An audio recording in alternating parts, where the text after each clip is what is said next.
দর্শক আপনাদের সবাইকে স্বাগত জানাচ্ছি আমাদের নিয়মিত আয়োজন দ্য অ্যানালিসিস প্রোগ্রামে। আপনারা জানেন আমরা এই প্রোগ্রামে সাধারণত ইমিগ্রেশন সংক্রান্ত বিভিন্ন বিষয় আপনাদের সামনে তুলে ধরার চেষ্টা করি।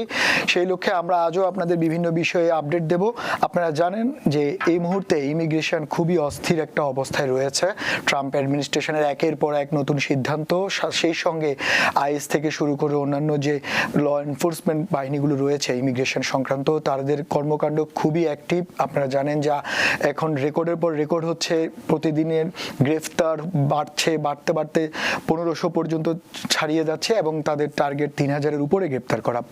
কিন্তু এত কিছুর মধ্যেও কিছু সুখবর তো রয়েই যায়, কারণ এখন আপনারা জানেন বর্ডারে যে ক্রসিং সেটা প্রায় শূন্যের কোটায় নেমে এসেছে। প্রায় খুবই কম মানুষ ক্রসিং করছে খুবই কড়াকড়ির কারণে।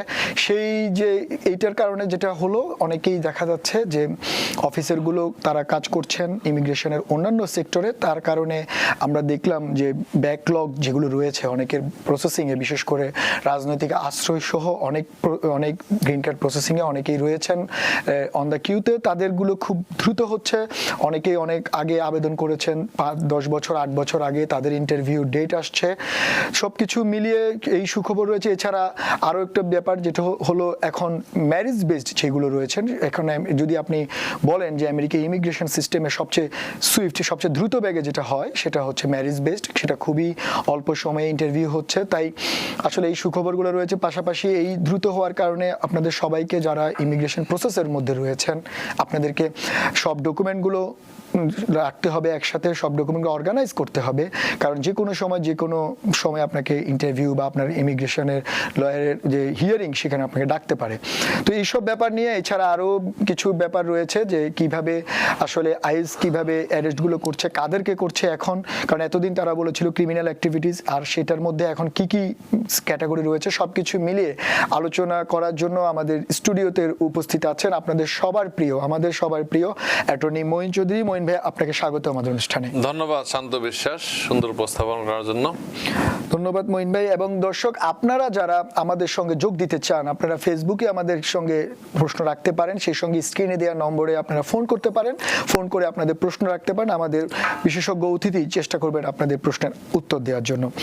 মঈন ভাই, আপনার তো পেলে যেটা হয়, আপনি সবসময় আমাদের এই কমিউনিটিতে ইমিগ্রেশন সহ বিভিন্ন বিষয়ে আপনার পরামর্শ দিয়ে যাচ্ছেন এবং অনেক মানুষ উপকৃত হচ্ছে, অনেক অসহায় মানুষ যারা নার্ভাসের মধ্যে রয়েছে, এবং সেই সঙ্গে আপনার যে অ্যাক্টিভিটিস আমাদের খুব পছন্দ। এবং আপনি রিসেন্টলি ফ্লোরিডা থেকেও ঘুরে আসলেন এবং আমরা দেখলাম যে আপনি খুব মজা করেছেন, এনজয় করেছেন। মৌসুমি ফল, লিচু থেকে শুরু করে অনেক বাগানে গিয়েছেন, সবকিছু মিলে একটা ভালো আনন্দঘন পরিবেশে কাটিয়েছেন। তো আপনারা আশা করবো আপনি আমাদেরকে এমন কিছু পরামর্শ দেন যে যারা আমাদের রয়েছে তারাও যাতে এই সুখবর কিছু পায়। তো একটু আপনার থেকেই শুরু করতে চাই, আমরা যেমনটা বলছিলাম যে ব্যাকলগের আসলে কি অবস্থা এখন? ব্যাকলগ কিছু কমতেছে, অন্য ফ্যামিলি বেস গুলা, এমপ্লয়মেন্ট গুলা কিছু একটু আমরা দেখতেছি, এটার মানে র্যাপিডলি হচ্ছে। সো যে সুখবরের মধ্যে দু একটা খবর বলতেই হয় যে ম্যারেজ বেসড পিটিশন গুলা আগে অনেক সময় লাগতো, কিন্তু ইদানিং আমরা যে ফাইলগুলো করছি 2 মাসের ভিতরে ইন্টারভিউ ডেট চলে আসছে। আরো 2 মাস আগেও ছিল এটা 5 মাস লাগতো গ্রিন কার্ড, 5 থেকে 9 মাস। এখন গত দেখলাম 2 মাস ভিতরে ইন্টারভিউ চলে আসছে। দ্যাট মিনস যদি রিয়েল ম্যারেজ হয়ে থাকে আবেদনের 2 মাস পরে, আবেদনের 2 মাসের ভিতরেই তার ইন্টারভিউ ডেট চলে আসছে। তো ক্লায়েন্ট তো মানে সারপ্রাইজ, যেহেতু ডকুমেন্ট কে আমরা যদি ইমিগ্রেশন বিশ্বাস করে আপনি যদি সত্যিকার অর্থে বিবাহ বন্ধনে আবদ্ধ হয়ে থাকেন, সব ডকুমেন্ট রাখার দায়িত্ব আপনাদেরই। কারণ হচ্ছে ম্যারেজ বেসড পিটিশনে তারা ধরেই নেয় যে বিয়েটা হয়তো হয়েছে গ্রিন কার্ডের জন্য। তাদের প্রশ্নই থাকে যে এই বিয়েতে কোনো টাকা পয়সা লেনদেন ছিল কিনা, কোনো স্বার্থ জড়িত কিনা, বোনাফাইড কিনা তারা জানতে চায়। কেন এই ক্ষেত্রে সবাইকে বলবো, যদি আরেকটা সুখবর হলো, যদি কেউ গ্রিন কার্ডধারী কেউ যদি এখন যারা ট্যুরিস্ট ভিসা আছে বা স্টুডেন্ট ভিসা আছে, তাদের ভিসার ভায়োলেট করে নাই, যদি লিগ্যাল ভিসায় থেকে থাকে, তাদের জন্য অ্যাপ্লাই করলেও কিন্তু এখানে অনলি 2-3 মাসের ব্যাকলগ আছে। এখানে যদি এখানে থাকে, মানে এখানে ইউএসএ তে স্টে করে, যদি দেশ থেকে আনতে হয় এটা অনেক কয়েক বছরের ব্যবধান। কিন্তু এখানে থাকলে অ্যাজ অফ টুডে যে ভিসা বুলেটিন অনুযায়ী 3 মাস পরে অ্যাপ্লাই করার 4 মাস পরেই সে কিন্তু অ্যাডজাস্টমেন্ট অফ স্ট্যাটাস করতে পারে চাইলে। কিন্তু এক্ষেত্রে তাকে মনে রাখতে হবে যে গ্রিন কার্ডধারী যেহেতু কখনোই এক্সপায়ার্ড ভিসা নিয়ে কেউ থাকলে তার জন্য অ্যাডজাস্টমেন্ট হবে না। এই ক্ষেত্রে যেই পক্ষ এখানে আছে মানে যে বেনিফিশিয়ারি তাকে হয় কোনো একটা ভ্যালিড ভিসায় থাকতে হবে এবং সেটা মানে তার স্ট্যাটাসটা মেইনটেইন করতে হবে, লিগ্যালি করতে হবে। এই ক্ষেত্রে ইটস ভেরি ইম্পর্টেন্ট। যারা বিবাহ বন্ধনে আবদ্ধ হন অনেকের আমরা দেখি এজ ডিফারেন্স, বলতে আপত্তি নাই, বা 62 বছরের একজন ভদ্র মহিলা যদি 40 বছরের পুরুষকে বিয়ে করে আপনি কিভাবে নেবেন এটা? সেটা তো এখন বিয়ে তো আসলে কোনো সংজ্ঞা, ভালোবাসা এরকমই হচ্ছে। কিন্তু তখন অফিসার যখন প্রশ্ন করে যে তোমার ফিউচার কি, তার নিয়ে প্ল্যান কি, পরিকল্পনা কি বলবে সে? তার তো 62 বছর বয়স, ভদ্র মহিলা না, পুরুষ না, মহিলা যদি 62 বছর বয়স হয় তার মানে তার তো ফিউচার প্ল্যান আর থাকে না, তার তো ভবিষ্যতে কোনো বাচ্চা কাচ্চা হওয়ার সম্ভাবনা নাই, কি তার তো জীবন শেষের দিকে আর পুরুষটার জীবন শুরুর দিকে। ওই ক্ষেত্রে ভালোবাসা থাকতেই পারে, কিন্তু আপনারা যারা এই ধরনের সিচুয়েশনে আপনারা অফিসারকে কনভিন্স করতে হবে যে আপনারা বিয়েটা সারা জীবনের জন্য হয়েছে। আমেরিকাতে তো মহিন ভাই একটু, আমেরিকাতে তো অনেকে এইরকম বিয়ে করে, মানে বিশেষ করে এই লেট ম্যারেজ অনেকেরই হয়। আমরা সচরাচর দেখি পুরুষের বয়স বেশি থাকে, মেয়েদের বয়স কম হয়, কিন্তু এখন এটা উল্টা ট্রেন্ড দেখতেছে আমাদের কমিউনিটিতে। আমাদের কমিউনিটি, বাংলাদেশের কমিউনিটিতে এগুলো হাস্যকর না, বাংলাদেশের কমিউনিটিতে এগুলো হচ্ছে। আপনি যেহেতু এটা নিয়ে কাজ করছেন নিশ্চয়ই এগুলো হচ্ছে যে 60 বছর 63 ইয়ার্স ওল্ড মহিলা এবং পুরুষের বয়স ধরেন 35-40। সো এই জিনিসটা আসলে কালচারালি কিন্তু আমেরিকান যারা কাজ করে অফিসাররা কিন্তু কালচারটাও বুঝে। তখন তারা সন্দেহ করে যে আসলে বিয়েটা কি গ্রিন কার্ডের জন্য, টাকার জন্য, কি লেনদেন কি তারা জানতে চায়। ইমিগ্রেশন বেনিফিটের জন্য যদি ওরা যদি একবার সন্দেহ করে থাকে তাহলে একটু সমস্যা তৈরি হবে, একটু বিশাল সমস্যা। Marriage fraud is a federal crime. কোনো ধরনের অপরাধে জড়াবেন না, একটা ভালো করতে যে 10টা খারাপ হয়ে যাবে। আমি সবসময় সবাইকে বলে থাকি আইন জানুন, আইন মানুন। মাঝখানে একটা কথা আপনাকে বলতে চাচ্ছি, ভেরি ইম্পর্টেন্টলি, রিসেন্টলি আমরা যারা দেখছি বিভিন্ন স্টেটে থেকে কল আসে যে অ্যারেস্ট হয়েছে কি জন্য, বিসাইড দি ইমিগ্রেশনটা বাদ দেন, স্টেট ল অনুযায়ী সব স্টেটে প্রায় leaving the accident scene is a crime. যদি কোনো ধরনের দুর্ঘটনা ঘটে, কোনো গাড়ি দুর্ঘটনা বা যে কোনো দুর্ঘটনা হোক, আপনি কাউকে হিট করবেন, কেউ আপনাকে হিট করলো, আপনি দুর্ঘটনায় জড়িত হলে কখনো এই অ্যাক্সিডেন্ট প্লেসটা ছেড়ে যাবেন না উইদাউট। সেটা তো আপনি দুর্ঘটনার ব্যাপারগুলো বলছেন। এই দুর্ঘটনার ব্যাপার বলছি কারণ হচ্ছে রিসেন্টলি অনেক অ্যারেস্ট হচ্ছে, তারা বুঝে না, তারা নতুন যারা আছে এই আইনটা তারা হয়তো। আমরা দেখলাম যে আপনার ইউএসসিআইএস এর ওয়েবসাইটেও দেখলাম যে হিট এন্ড রান কে তারা ক্রাইম হিসেবে বলা হচ্ছে। ইটস এ সিরিয়াস ক্রাইম, একটা মিসডিমিনার ক্রাইম। এখন হিট এন্ড রান যদি হয় কেউ, সে হয়তো জানে না, নির্দোষ, সে বুঝেই নাই সে থামতে হবে, সে হয়তো ভাবছে অপর পক্ষের কোনো ক্ষতি হয় নাই, অপর পক্ষ তার প্লেট নাম্বারটা তুলে রাখলো, বলে দিল এই লোক ভেগে চলে গেছে, তখন কিন্তু পুলিশ তার বাসায় যায়। এরকম ঘটনা হচ্ছে, মানে পুলিশ অ্যারেস্ট করতেছে। সেটা নিয়ে দুর্ঘটনার ব্যাপারটা নিয়ে আসবে একটু। আপনার আগের ম্যারেজ বেসড একটু প্রশ্ন ছিল, সেটা হচ্ছে যে ম্যারেজ বেসড ডকুমেন্টেশনের একটা ফ্যাক্ট থাকে। আপনি যেটা বললেন যে প্রুফ করার জন্য আসলে তো এখানে তো আর কোনো হাইপোথেটিক্যাল প্রুফ করা যাবে না। আপনি যেটা বললেন যে ভালোবাসি বললেই তার ওরা বিশ্বাস করতেছে, সেই ডকুমেন্টেশনের ব্যাপারগুলোতে কতটা সতর্ক থাকা উচিত? এখন আমরা দেখি যে আপনি অনেকে অভিযোগ করে ম্যারেজ আবেদন করে ফেললো যে কোনো প্রকারের ডকুমেন্টই তেমন জমা দেয়, দুই একটা ছবি ছাড়া তেমন কিছুই নেই। তো এই যে ডকুমেন্টেশনের জায়গাটা কি কি করা উচিত, কি ধরনের ডকুমেন্টগুলো সাবমিট করলে যেটাকে আপনার বোনাফিড বা ওদের কাছে ট্রাস্টেবল মনে হবে? ধন্যবাদ। প্রথমে বলবো খুব সুন্দর প্রশ্ন, শান্ত, খুব সুন্দর করে প্রশ্ন করেছেন। যারাই বিবাহ বন্ধনে আবদ্ধ হন, প্রথমত ধর্মীয় বিয়ে এই দেশে বিয়ে তারা স্বীকৃতি দেয় না। এই ক্ষেত্রে প্রসঙ্গত উল্লেখ করতে চাই, অনেকে দ্বিতীয় বিয়ে যখন করে বাংলাদেশে গিয়ে তালাক দিয়ে এফিডেভিট তালাক দিয়ে চলে আসে, এই তালাকটা ইমিগ্রেশন কখনো এখন আর কোনোভাবে গ্রহণ করে না। এফিডেভিট তালাক কোনো তালাক না। দেখা গেল তার মহিলা বা পুরুষ একজন বাংলাদেশে থাকে, বললো তুমি তালাক দিয়ে দাও, যেটা আমাদের দেশে হয় নিয়মিত। তখন আপনি যখন এই তালাকটা যদি প্রপারলি না হয় তখন কিন্তু বিয়েটাও প্রপার হলো না। আপনি 10 বছর সংসার করেন, তারপরে দেখা গেল এই বিয়েটা অবৈধ বলে গণ্য হবে, কারণ তালাকটা বৈধ ছিল না। আর একসাথে 2 বউ বা 2 জামাই রাখা এই দেশে ক্রাইম। পলিগেমি, বহুবিবাহ বলে বাংলাতে, এটা ক্রাইম। এটা কখনোই গ্রিন কার্ড হবে না, এটা যদি প্রমাণ হয়। সো যারা বিবাহ বন্ধনে আবেদন, প্রথমত স্টেট রেকগনাইজড ভাবে বিয়ে করতে হবে। বিয়েটা মসজিদে হতে পারে, প্রথমে বিভিন্ন স্টেটের লাইসেন্স লাগে, তারপরে বিয়েটা হুজুরে পড়াইতে হয়, মানে ধর্মীয় ভাবে প্লাস আবার হচ্ছে এখানকার কনস্টিটিউশন ধর্মীয়টা হচ্ছে এইভাবে হইতে পারে। লাইসেন্স নেওয়ার পরে যারা অথরাইজড কাজী, তারা অথরাইজড যারা বিবাহ করাইতে পারে, তারা কিন্তু বাসায় যেও বিয়ে করাইতে পারে। সমস্ত সার্টিফিকেটটা আসতে সময় লাগে, তারা নিজে সার্টিফিকেটের কাজ হয় না। এই সার্টিফিকেটটা সিটিতে পাঠাতে হবে, সিটি তখন সার্টিফিকেট ইস্যু করবে। এটা হচ্ছে এক হিসাব। যদি তখন ম্যারেজ লাইসেন্স সার্টিফিকেট পেতে দেরি হয়, বিলম্ব হলে ফাইল করতে বিলম্ব হবে, কারণ ম্যারেজ বেস ফাইল করার পূর্ব শর্ত হচ্ছে আপনাকে সার্টিফিকেটটা মাস্ট থাকতে হবে। আর যদি সিটি হলে যে কেউ বিয়ে করে, প্রথম দিন লাইসেন্স নিল, পরের দিন বিয়ে করতে পারে, এই প্রথম শর্ত এটা। তারপরে একসাথে থাকতে হবে। অনেকে দেখা যায় ভিন্ন স্থানে থাকে, দিস ইজ নট রাইট। তখন দেখা যায় যে এটা সন্দেহের এমনি উৎপত্তি হয় যে আপনি যদি বিয়েই করেছেন তো আলাদা থাকবেন কেন? একসাথে থাকতে হবে, একসাথে অ্যাকাউন্ট থাকতে হবে।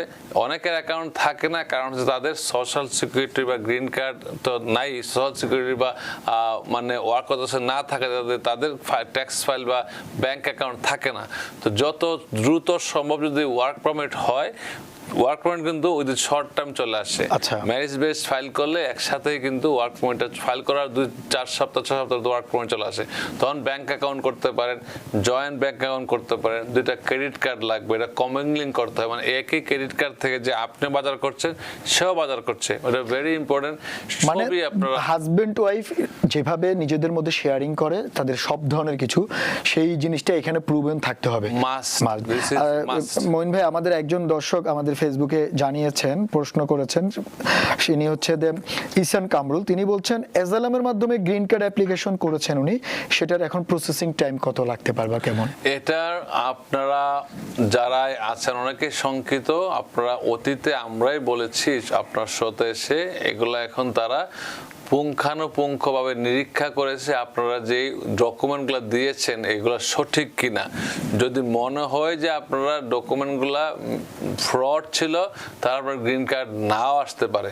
তো যদি ডকুমেন্ট সঠিক দিয়ে থাকেন, গ্রিন কার্ড একটু লেংদি প্রসেস, কারোটা কুইক আসে, কারোটা একটু লেট হতে পারে, পেন্ডিং থাকে অনেক সময় অ্যাডমিনিস্ট্রেটিভ প্রসেসিং বয়ের কোনো কারণে আপনারা আজকে না কালকে চলে আসবে। আচ্ছা, আরেকজন আপনার বলতেছে, আপনার নাম হচ্ছে মুমিন, তিনি বলছে F1 থেকে I-485 করতে যাচ্ছেন উনি, সেই ক্ষেত্রে উনি বার্থ সার্টিফিকেটটা প্রয়োজন কিনা? আপনি ইমিগ্রেশনের যে কোনো ফাইল করেন না কেন, any benefit you seek in immigration USCIS, you must need a birth certificate from your place of birth. অন্য কোথা থেকে বানাই দিলে হবে না। হ্যাঁ, কনসুলেট দিতে পারে, কিন্তু আপনার বার্থ সার্টিফিকেট ইজ মাস্ট, এবং অবশ্যই সেটা সঠিক হতে হবে। বানান, নামের বানান থেকে শুরু করে তথ্যগুলো যাতে মানে গরমিল না থাকে, এটা খুবই ইম্পর্টেন্ট। মনে হয় আমাদের একজন দর্শক আছে ফোনে, আমি একটু প্রশ্নটা নিয়ে আপনার কাছে আসছি। দর্শক, আপনার নাম বলে প্রশ্নটি করুন। ওয়ালাইকুম আসসালাম। হ্যাঁ, আমরা শুনতে পাচ্ছি, আপনি প্রশ্নটি করুন। জি, আমার কোয়েশ্চন হলো US citizen parents adjustment of স্ট্যাটাসের জন্য অ্যাপ্লাই করেছে, তো I-485 এর জন্য ইন্টারভিউর জন্য ওরা মেইল করেছে। তো আমার কোয়েশ্চন হলো ওরা কি ডকুমেন্ট নিয়ে যেতে হবে, বা ইন্টারভিউটা কিরম হয়, বা কিরম কোয়েশ্চন করতে পারে ইন্টারভিউতে? I-485 এর আচ্ছা, ঠিক। investment status। হ্যাঁ, আমরা বুঝতে পারছি আপনার প্রশ্ন, আপনি আমাদের সঙ্গেই থাকুন। ধন্যবাদ। আমরা শুনলাম। প্রথমেই বলবো, যারা নিজেরা এই ধরনের ফাইল করে থাকেন বা কারো সহায়তা নিয়ে থাকেন, আপনারা একটু সতর্ক থাকবেন। আমি সবসময় বলি, ইমিগ্রেশনও বলে, রং হেল্প অলওয়েজ হার্ট। আপনি এটা জীবন মরণ একটা জিনিস। যদি কোনো কারণে সন্দেহ হয় আপনার গ্রিন কার্ডটা নাও হতে পারে, কোয়েশনেবল হতে পারে, আপনাদের উচিত হবে, আমেরিকানরা যা করে, যে কোনো ইন্টারভিউতে গেলে একজন অ্যাটর্নি তারা শরণাপন্ন হয়, অ্যাটর্নি আপনার সাথে রিপ্রেজেন্ট করে। এটা ভেরি ইম্পর্টেন্ট। যদি আপনি যে স্টেটে থাকেন না কেন, আপনার পছন্দ মতো একজন অ্যাটর্নির সাথে যোগাযোগ করবেন, সেজন্য আপনার সাথে রিপ্রেজেন্ট করে আপনাকে, তখন সে একটা মক একটা ইন্টারভিউ নেয়। আমরা যারা অ্যাটর্নিরা আছে, আমরা চাই যে প্রথমে গেলে পরে কি ধরনের প্রশ্ন করতে পারে, ওয়ে দ্য সেটআপ, আপনারা প্রিপেয়ার করে যাতে নার্ভাস না হয়। হ্যাঁ, সঠিক তথ্যগুলো আপনি দেখেন, অনেক সময় আপনি সঠিকভাবে বলতে পারছেন না। সেটা আপনার প্যারেন্টস, আপনার একটা জীবন মরণের একটা প্রশ্ন এই ইমিগ্রেশনের ক্ষেত্রে। আজকে যদি গ্রিন কার্ড ডিনাই হয়, আপনার কোনো বেনিফিটই পাচ্ছেন না। তো বেটার আপনি, অবশ্যই আমরা আপনার প্রশ্ন উত্তর দিচ্ছি, আপনার যে ছেলে বা আপনি যে মেয়ে, তার প্রমাণটা সঠিক হতে হবে এবং তারা এটা যাচাই বাছাই করবে। অনেকে, যেহেতু আপনি একটা স্টেপ পার হয়ে এসেছেন, মানে না যে আপনি বাংলাদেশ থেকে বাবা মা নিয়ে এসে তখন তো আর বিশ্বাস করে দিয়েছে, কিন্তু এখানে অনেক প্রশ্ন আসতে পারে। তো এগুলো আগে ইন্টারভিউ হতো না, এখন ইন্টারভিউ হচ্ছে। সবচেয়ে ভালো হয় যে আপনাদের মতো অভিজ্ঞ একজন অ্যাটর্নির শরণাপন্ন হওয়া। ম্যারেজ বেস পিটিশনগুলো আমরা যে অতীতে করেছি, কয়েক মাস আগে আমরা করেছি, ইন্টারভিউ লাগে নাই, অটোমেটিক তার বাসায়। বাইরের রেজিস্ট্রেশনের পলিসি ছিল যে যেহেতু 2 বছরের গ্রিন কার্ড দেবে, তখন তারা করতো কি, উইদিন 5 to 9 মান্থসের ভিতরে গ্রিন কার্ডটা তার বাসায় অথবা আমাদের অফিসে মেইলে চলে আসতো। কোনো ইন্টারভিউ লাগতো না, কারণ তাদের ছিল যে একটা ছেলে মেয়ে 2 বছর সংসার করে যখন চাই 751 ফাইল করবে কন্ডিশন রিমুভ করার জন্য, তখন তার ইন্টারভিউ যদি মনে করে সন্দেহ হয়, ইন্টারভিউ নিত না। কিন্তু প্রথমে ইন্টারভিউটা ওয়েভ ছিল, এমনকি প্যারেন্টসের ইন্টারভিউ আমরা কোনো সময় ইন্টারভিউ দিতে হয় নাই। কিন্তু এখন সিস্টেমে যদি আপনার সিকিউরিটি কোয়েশ্চনে অনেক প্রশ্ন করতে পারে, এই ক্ষেত্রে তাদের ইন্টারভিউটা তারা ডাকতেছে এবং প্রিপেয়ার থাকতে হবে। মইন ভাই, ধন্যবাদ। আপনি অনেক সুন্দর করে গুছিয়ে উত্তর দেন, সেজন্য আসলে কমিউনিটির অনেকেই আসলে আপনার প্রশ্নের উত্তরের জন্য অপেক্ষা করে, কারণ আপনি যেভাবে গুছিয়ে বলেন, অনেকে সেই জায়গাটা আসলে কনফিউজ থাকে এবং খুব সহজ। আমাদের আরো একজন দর্শক রয়েছেন টেলিফোনে, আমরা একটু প্রশ্নটা নিয়ে আসি। হ্যাঁ দর্শক, আপনি আপনার নাম বলে প্রশ্নটি করুন।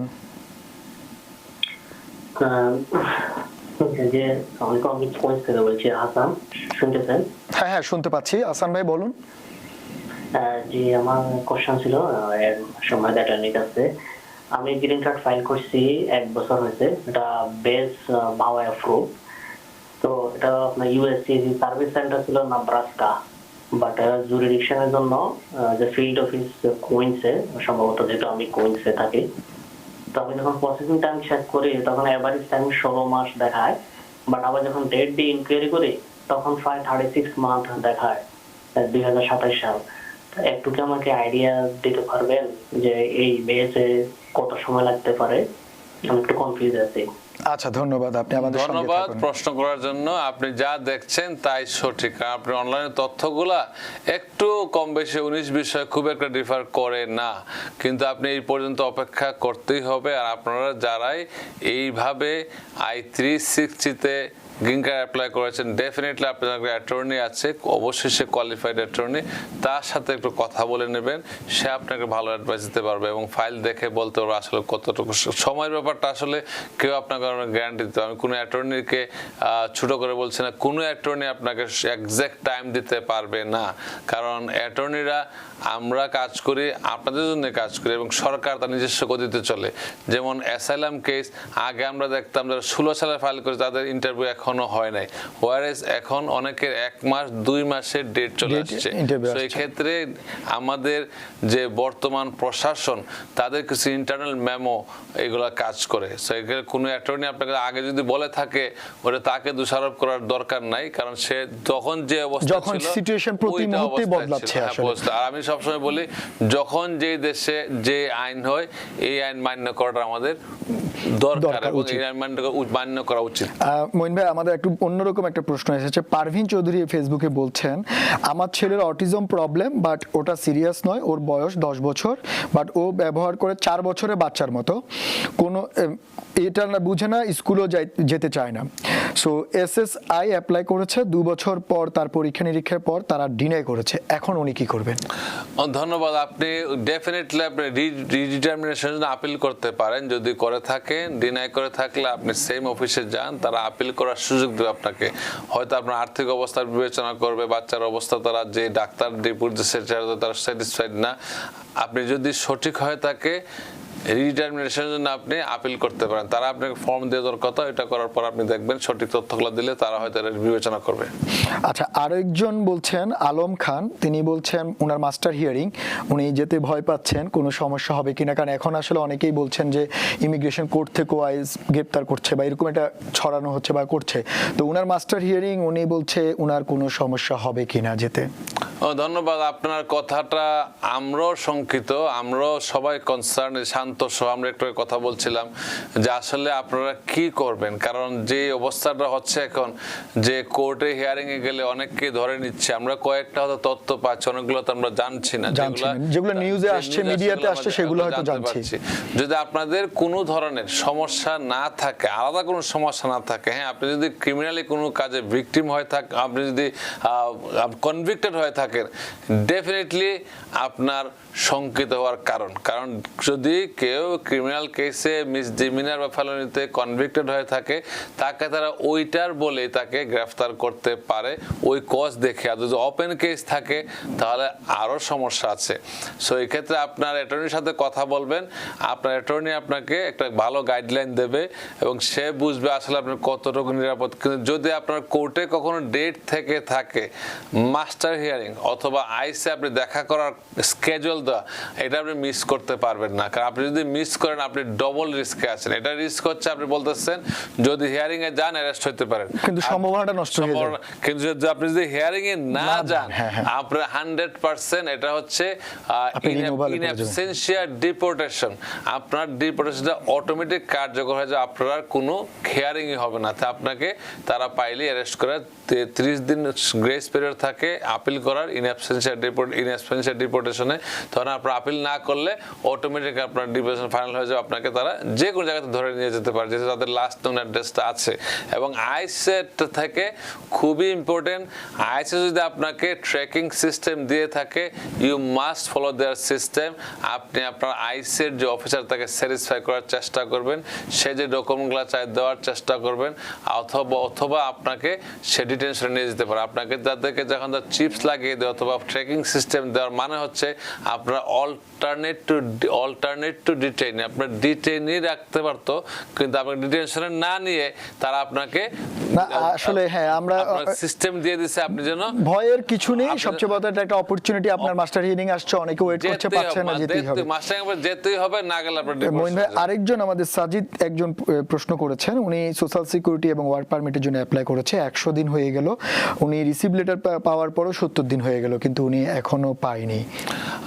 অবশ্যই চলে আসবে, হয়তো কোনো আপনার অ্যাড্রেস দেখবেন অথবা একটু যোগাযোগ করেন, ইমেলে যোগাযোগ করার চেষ্টা করেন, এটা আসার কথা যদি ভুল না করে থাকেন চলে আসবে। মানে সময়ের ব্যাপারগুলো আসলে কারো হাতে নেই। আপনি যেটা বলছেন যে আরেকজন আমাকে প্রশ্ন করেছেন, একটু বড় প্রশ্ন যদিও বা, কিন্তু আমরা যেহেতু ম্যারেজ বেস নিয়ে কথা বলছিলাম ওই রিলেটেডই, উনি বলছে আমি বাংলাদেশে থাকি এবং আমার ওয়াইফ আমেরিকাতে থাকে এবং I-30 অ্যাপ্লাই করেছে, 2025 সালে অ্যাপ্রুভও হয়েছে, এবং ওয়াইফ ফোন করে কোনো প্রকার নোটিশ না দিয়ে, ডিভোর্স না দিয়ে আমেরিকা অন্য একটি ছেলেকে বিয়ে করে ফেলেছে। এখন উনি বাংলাদেশ থেকে কোনো মামলা টামলা করতে পারবে কিনা? দ্যাটস ভেরি স্যাড, আপনার জন্য আমরা সবাই দুঃখিত। কারণ এইটা যদি করে থাকে, আমরা কারো কথা এখন বিশ্বাস করি না। কেন হচ্ছে, আমি 25 ইয়ার্স ল প্র্যাকটিস করি, এখন এমন স্টোরি আছে, আপনি কান্নাকাটি শুরু করে পরে দেখা যায় সম্পূর্ণ মিথ্যা। মানে আপনাদেরকেও কনফিউজ করে, আমরা কনফিউজ, আমরা কারো স্টোরি বিশ্বাস করি না, আমরা যাচাই বাছাই করার পরে বিশ্বাস করি। এরকম যদি হয়ে থাকে, কারণ আপনার প্রথম যে প্রশ্ন হলো, আপনি প্রথম যে তথ্য দিয়েছেন যে 25 সালে অ্যাপ্লাই করলে এখন আপনার অ্যাপ্রুভ হওয়ার সম্ভাবনা নাই, কারণ 6 মাসে কখনো অ্যাপ্লিকেশন অ্যাপ্রুভ হয় না, 9 মাসের আগে অ্যাপ্রুভ হয় না। যদি হয়ে থাকে আই ডোন্ট নো, হয়তো হতে পারে বা যাই হোক না কেন, হয়তো 24 সালে হতে পারে। তো আপনার যেই করণীয়, যদি আপনার ওয়াইফ লিগ্যালি আপনি ম্যারিড হয়ে থাকেন বাংলাদেশে, আর যদি আপনার ওয়াইফ এখানে যদি অ্যাপ্রুভড কেস হয়ে থাকে তাহলে কিন্তু আপনি ওনার বিরুদ্ধে ক্লেম করতে পারেন। যদি যে আর সে ফেডারেলি ক্রাইম, যদি কেউ একসাথে দুই স্ত্রী অথবা দুই স্বামী থাকে, this is called polygamy. Bangla যেটা বলে কি বহু বিবাহ, এটা আমেরিকান আইনে এটা ফেডারেল ক্রাইম। সে জীবনে নাগরিক হওয়ার কথা না এবং তাকে অনেক ধরনের ক্ষতির সম্মুখীন হতে হবে। কিন্তু প্রশ্ন হলো আপনি কিভাবে প্রসিড করবেন। আপনি তো থাকেন বাংলাদেশে, আর বাংলাদেশ থেকে কেস করতে গেলে আপনাকে একজন অ্যাটর্নি নিয়োগ দিতে হবে। ইট ইজ এক্সপেন্সিভ বাংলাদেশের তুলনায়। বাংলাদেশের 1 টাকা এখানে হচ্ছে এখানের 1 টাকা বাংলাদেশ 24 টাকা। আপনি অ্যাফোর্ড করতে পারবেন কিনা, দ্যাটস ইম্পর্টেন্ট। মইন ভাই, আমাদের একজন দর্শক রয়েছেন টেলিফোনে, আমরা একটু প্রশ্নটা নিয়ে আসছে। দর্শক, আপনি আপনার নাম বলে প্রশ্নটি করুন। ভাই আসসালামু আলাইকুম। ওয়ালাইকুম আসসালাম। আমি কুয়েত থেকে বলতেছি, বুঝছেন? হ্যাঁ হ্যাঁ বলুন। আমার একটা কথা হচ্ছে, আমি এসএলএমের মাধ্যমে গ্রিন কার্ড পাইছি। গ্রিন কার্ড পাইয়া আমি আমার ওয়াইফের জন্য অ্যাপ্লাই করছি। অলমোস্ট 3 বছর ওভার হয়ে গেছে ভাইয়া, এখনো পর্যন্ত আমার অ্যাপ্রুভ আসে নাই। আচ্ছা, আপনি গ্রিন কার্ড পাওয়ার এসএলএম এর মাধ্যমে গ্রিন কার্ড পাওয়ার পরে 3 বছর হয়ে গেল, ওয়াইফের জন্য অ্যাপ্লাই করেছেন, এখনো অ্যাপ্রুভ লেটার আসে নাই? এখনো অ্যাপ্রুভ আসে নাই, কিছুই আসে নাই। মানে just we are receive your, মানে আমার কেসটা রিসিভ হয়েছে এতটুকুই। আচ্ছা মইন ভাই, ধন্যবাদ। Very important question. দুইটা স্টেপ আপনাকে বুঝতে হবে। একটা হচ্ছে গ্রিন কার্ড পাওয়ার পরে আর গ্রিন পাওয়ার আগে। যদি আপনি কেস অ্যাপ্রুভ হওয়ার পর অ্যাপ্লাই করতেন তাহলে তারা খুব কুইক, অনেকে 6 মাস 9 মাসের ভিতরে চলে আসছে। কিন্তু আপনি যেটা করেছেন, ভুল করেছেন, আপনি সময় তো বুঝেন নাই। আপনি গ্রিন কার্ড পাওয়ার পরে অ্যাপ্লাই করেছেন। আপনার হতাশ হওয়ার কিছু নাই, কিন্তু গ্রিন কার্ড পাওয়ার পরে যখন অ্যাপ্লাই করেন তখন সব গ্রিন কার্ডের ছেলেমেয়েরা যেভাবে আসে আপনারটা সেইভাবে আসবে। আপনি আলাদা কোনো ক্যাটাগরিতে পড়েন না। যদি আপনি এসএলএম অ্যাপ্রুভ হওয়ার পরে করতেন তখন আপনার ইমিডিয়েট ফ্যামিলি মেম্বার ইমিডিয়েট চলে আসতো, এর প্রায়োরিটি, একবার প্রায়োরিটি কেস। কিন্তু উনি যেটা করেছে, উনি গ্রিন কার্ড পাওয়ার পরে অ্যাপ্লাই করেছে, দ্যাট মিনস I-130 এখন প্রসেসে যাবে, আরো কয়েক বছর সময় লাগতে পারে। ও আচ্ছা আচ্ছা, মানে যেটা হচ্ছে অ্যাপ্রুভের পর করলে এক ব্যাপার, আর হচ্ছে গ্রিন কার্ড পাওয়ার পরে করলে আরেক ব্যাপার। আরেকজন দর্শক আমাদেরকে ফেসবুকে জানাচ্ছেন, মিল্টন, উনি বলছেন I-31 এর ফিঙ্গারপ্রিন্ট দিয়ে অ্যাপ্লিকেশন অ্যাপ্রুভ না হওয়ার আগে যদি বাংলাদেশে চলে আসলে কোনো সমস্যা হবে কিনা?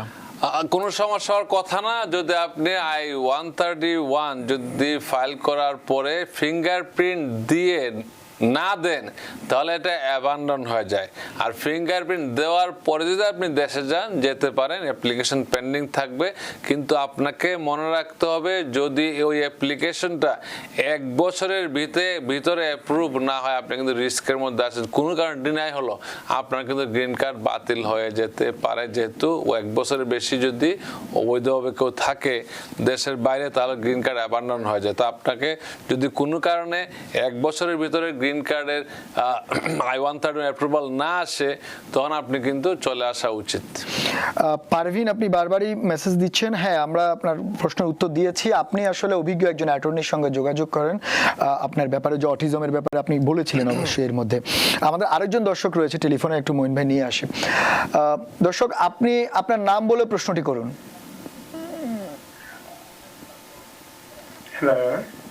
বলেন। হ্যাঁ, শুনতে পাচ্ছি, বলুন। জি, আসসালামু আলাইকুম। আমার নাম আনোয়ার হোসেন।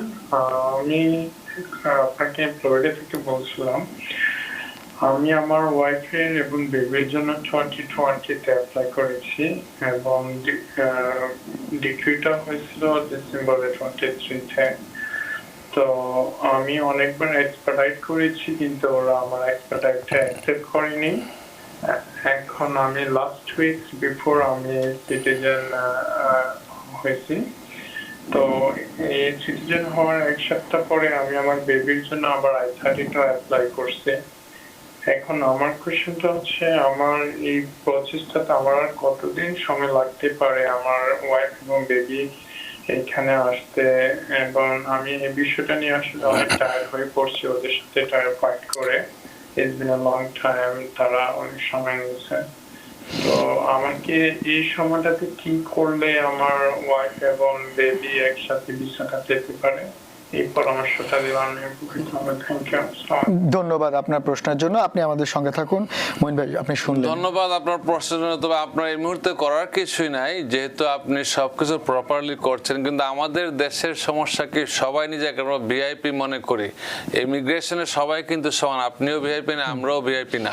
কারণ আপনার কেস কখনোই আগে যাওয়া সম্ভব না। যদি আপনি যেই কথাটা বললেন এক্সপায়ার করছেন বারে বারে, আপনি ভুল করেছেন। যার কাছে কথা বলেছেন সে আপনাকে ভুল তথ্য দিয়েছে।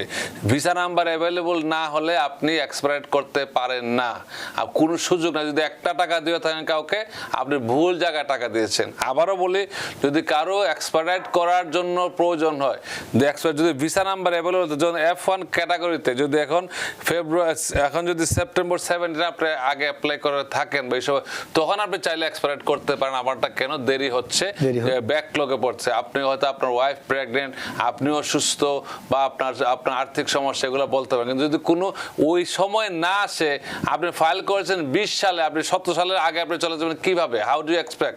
যদি আপনি কেউ বলে থাকে, এমন কিছু অসাধু ব্যবসায়ী যারা এগুলো বলে টাকা নিচ্ছে, এগুলা সঠিক না, এগুলা মানুষ অভিশাপ লাগবে। আমি আপনাদেরকে এটাই বলি, আপনারা নিজেরা একটু সতর্ক হন।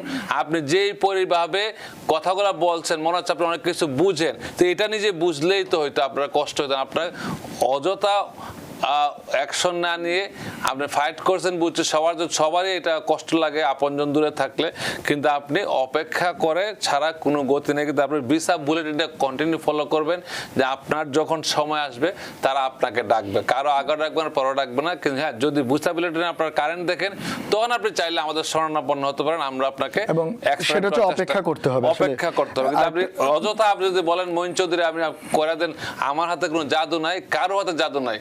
আমি চাইলে ডোনাল্ড ট্রাম্প চাইলে আপনাকে পারবে না। মঈন ভাই, আমাদের ফেসবুকে আরেকজন তামিম নামে একজন প্রশ্ন করেছেন, অ্যাডজাস্টমেন্ট অফ স্ট্যাটাস অ্যাপ্লাই করার পর F1 স্ট্যাটাস রাখতে হবে কি? যদি সিটিজেন কোনো স্পাউস হয় তখন সচরাচর লাগে না, কিন্তু যদি গ্রিন কার্ড দাঁড়িয়ে হয় অবশ্যই আপনাকে স্ট্যাটাস রাখতে হবে। একদিন স্ট্যাটাসের বাইরে থাকলে ওই গ্রিন কার্ডধারী স্পাউস মানে আপনার স্বামী অথবা স্ত্রী আপনাকে আর অ্যাডজাস্টমেন্টে গ্রিন কার্ড দিতে পারবে না। তার মানে হচ্ছে এই ব্যাপারগুলো, যেমন আমরা দেখলাম অনেক দর্শকের প্রশ্ন, কনফিউশন, বিশেষ করে বেশিরভাগ দর্শকের প্রশ্ন হচ্ছে সময় নিয়ে। সময়, আমেরিকান ইমিগ্রেশনের সময় এমন একটা জিনিস, সেটা আসলে কারো পক্ষে স্পেসিফিক বলা। এই যে আপনাদের দেখতেছেন এখানে, এটা হচ্ছে ভিসা বুলেটিন। সময়টা এই ভিসা বুলেটিন বলে দেবে কত সময় লাগতে পারে। কিন্তু আপনার যদি কারেন্ট হয়ে থাকে, দেখেন আপনারটা এই তারিখে গেস্ট চলতেছে, তখন আপনি চাইলে রিকোয়েস্ট করতে পারি আমরা। হ্যাঁ, রিকোয়েস্ট তো সবার জন্য না। যদি ইমিডিয়েট ক্যাটাগরি রিকোয়েস্টটা খুব সাধারণত অ্যাপ্রুভ করে, এই জাউটগুলো অ্যাপ্রুভ করে, এই জাউটগুলো যেগুলো আমরা করি অ্যাপ্রুভ করে। কিন্তু আপনি অনেক ক্যাটাগরি আছে যেগুলো ইমিডিয়েট। তাহলে আপনি কি বলছেন এই ভিসা, এই বুলেটিন কি তারা নিয়মিত আপডেট করছে? অফকোর্স আপডেট করছে এবং প্রতিটা জিনিস তারা দেখতেছে। এটা তো ভিসা বুলেটিন দিচ্ছে, প্রতি মাসে এটা আপডেট হচ্ছে। কোন মাসে আগাচ্ছে, কোন মাসে আগাচ্ছে না। কারণ যেই মাসে আমরা সবসময় বলি ভিসা বুলেটিন প্রতিটা বছরে একটা ভিসার নাম্বার থাকে, ওই নাম্বারটা পূরণ হয়ে গেলে পরে আর আসছে না, আবার পরের বছর অপেক্ষা করতে হয়। আচ্ছা, তার মানে হচ্ছে যে ভিসা বুলেটিনটা যদি কেউ ফলো করে, তাহলে উনি আসলে মোটামুটি জানতে পারবে যে কখন নাগাদ আসবে। কিন্তু এরপরও তো অনেকে ব্যাকলগে থাকে, আমরা একটু আলোচনা যখন থাকে তখন সে চাইলে এক্সপায়ার করার জন্য রিকোয়েস্ট করতে পারে। ব্যাকলগে না থাকতে পারে না, কোনো সুযোগই নাই। মঈন ভাই, আমাদের আরো একজন দর্শক রয়েছেন। দর্শক, আপনি আপনার নাম বলে প্রশ্নটি করুন। আসসালামু আলাইকুম, রফিক বলছি টেক্সাস থেকে। ওয়ালাইকুম আসসালাম, রফিক ভাই বলুন আপনি। ভাইজান, আমার ম্যারেজ বেসড গ্রিন কার্ড হয়ে গেছে, কন্ডিশনাল গ্রিন কার্ড পেয়েছি, এবং 2 বছর পূর্ণ হওয়ার পরে ওটাকে 751 ফাইল করেছি। আমার কোয়েশ্চেনটা হলো, এখন 751 কি বলে অ্যাপ্রুভ হওয়ার জন্য প্রায় 2 বছর সময় লাগে, বাট আমি মানে কোয়ালিফাই করব সিটিজেনশিপ পরীক্ষার জন্য আফটার 32 মান্থ or 29 মান্থ। এখন আমার কোয়েশ্চেন হলো, এখন এই যে সিচুয়েশনের মধ্যে এখন কি আমার ওই গ্রিন কার্ডের 10 বছরের জন্য অপেক্ষা করা ভালো হবে, নাকি সিটিজেনশিপের পরীক্ষা দেব? আর মানে আমার কোনো ইন্টারভিউ ছাড়াই গ্রিন কার্ড অ্যাপ্রুভ হয়ে গেছিল। রাইট। আচ্ছা আচ্ছা, কনগ্রাচুলেশন আপনাকে যে আপনি খুব হ্যাসেল ছাড়া পেয়েছেন। অনেকগুলো ওই সময় সবারই এইভাবে হয়তো আমরা অনেক কেস করেছি, অটোমেটিক গ্রিন কার্ড চলে আসতে। হ্যাঁ, তো আপনার প্রশ্নটা হচ্ছে আপনি কি সিটিজেনশিপ অ্যাপ্লাই করবেন নাকি গ্রিন কার্ডে থেকে যাবে? গ্রিন কার্ডের জন্য অপেক্ষা করবেন পার্মানেন্ট? উত্তর হচ্ছে সিটিজেনশিপের পরীক্ষার সময় তারা আবার কোনো ডিগিং মানে কি বলে বুঝতেই পারতেছেন যে এখন কোনো আবার হ্যাসেল করে কিনা বা আমি ওয়েট করবো কিনা। আপনার প্রশ্ন বুঝতে পেরেছি, উত্তরটা আপনি জেনে নিন। যদি আপনি আপনার সিটিজেনশিপটা হচ্ছে condition to your permanent green card না হলে আপনার সিটিজেনশিপটা তারা দিতে পারবে না, এই ক্ষমতা অফিসারের নাই। কোন সার্ভিস সেন্টারে তারা করে কি, আপনি যদি N400 অ্যাপ্লাই করেন তখন তারা সিটিজেনশিপটা ইন্টারভিউর সময় ওই ফাইলটা রিকল করতে পারে। আচ্ছা, দুটো একসাথে হয়ে যায়। আবার কোনো সময় তারা করে না, বলে যে অপেক্ষা করো ওইটা আসুক, আপনার এটা পাস করলো পেন্ডিং থেকে যাবে। সো ডিসিশন ইজ ইয়ার্স, আপনি কি রিস্ক নেবেন? ওটা নেগেটিভ কিছু নাই, অল পজিটিভ। আচ্ছা আচ্ছা, ধন্যবাদ দর্শক, আপনি নিশ্চয়ই আপনার উত্তরটি পেয়েছেন। আরেকজন দর্শক রয়েছেন আমাদের সঙ্গে লাইনে। দর্শক, আপনি আপনার নাম বলে প্রশ্নটি করুন।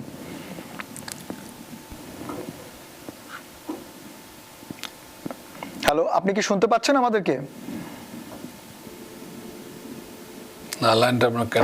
দুঃখিত, আমরা বোধহয় কানেকশন চলে গিয়েছে। দর্শক, আপনি কি আছেন লাইনে? হ্যাঁ হ্যাঁ, বলুন, আপনি আপনার নাম বলে প্রশ্নটি করুন।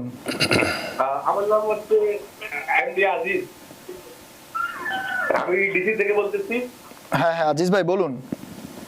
আমার প্রশ্ন হচ্ছে, আমার ভাই উনি ডিভোর্সে ছিল বাংলাদেশে, ওরা দুজনই সিটিজেন।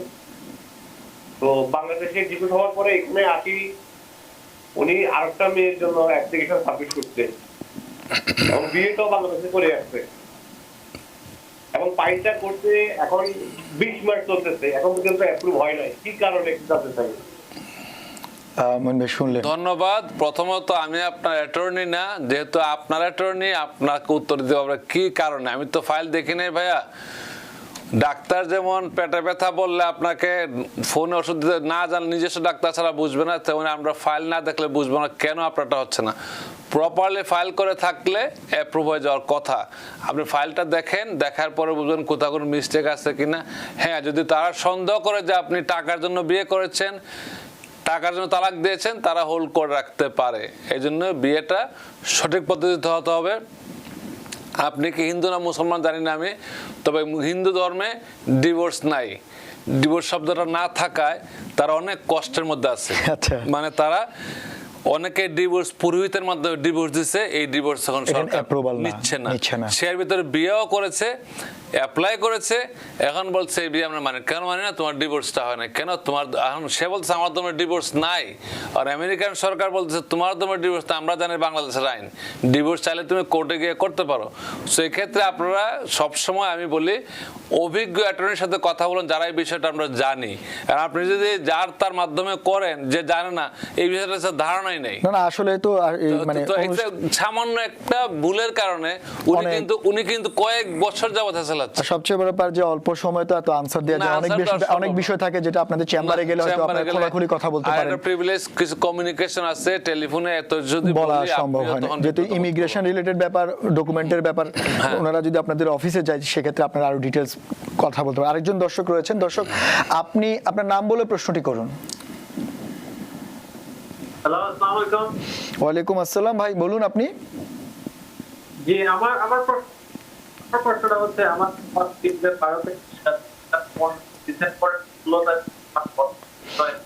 দুঃখিত দর্শক, আপনার কথাটা ক্লিয়ার না, আপনি একটু আবার বলবেন। হ্যাঁ, আমার প্রশ্ন, সবাই গ্রিন কার্ড থাকছেন।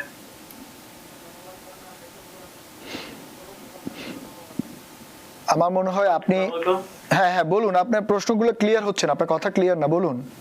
হ্যাঁ, আমার প্রশ্নটা হচ্ছে যে আমার বাবা 2012-তে এসে গ্রিন কার্ড দিয়ে 2015 ডিসেম্বরের 16 তারিখে আমার বড় ভাইয়ের জন্য অ্যাপ্লাই করছিল, যে আনম্যারিড ছিল।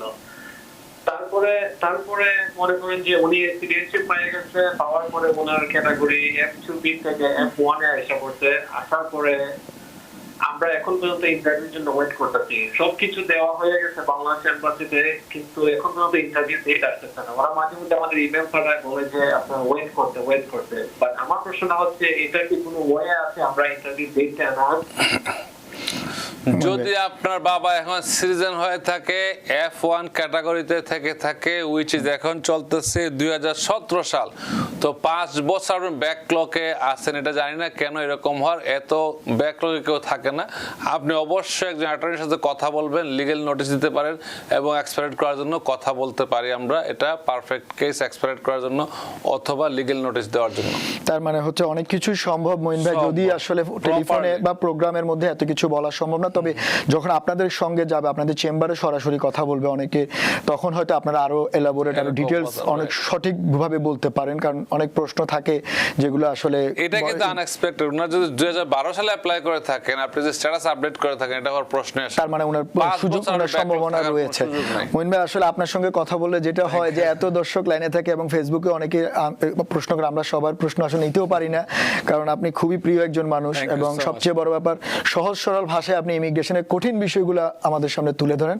আপনাকে ধন্যবাদ আমাদেরকে সময় দেওয়ার জন্য। হয়তো অন্য কোনো দিন আপনার সঙ্গে আবার আমরা আলোচনা করব এই বিষয়গুলোতে। বলার ছিল অনেক কিছু বলার ছিল, আরেকদিন হয়তো কথা বলবো। ধন্যবাদ মঈন ভাই আমাদের স্টুডিওতে আসার জন্য। Thank you so much.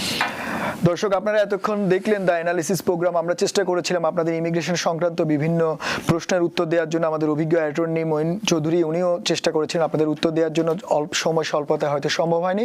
আগামীকালকে বা অন্যদিন আপনাদের অন্য কোনো প্রোগ্রামে আপনারা আপনার প্রশ্ন রাখতে পারেন এবং আশা করি আপনারা সেখানে উত্তর পাবেন। ততক্ষণ পর্যন্ত আমাদের সঙ্গেই থাকুন।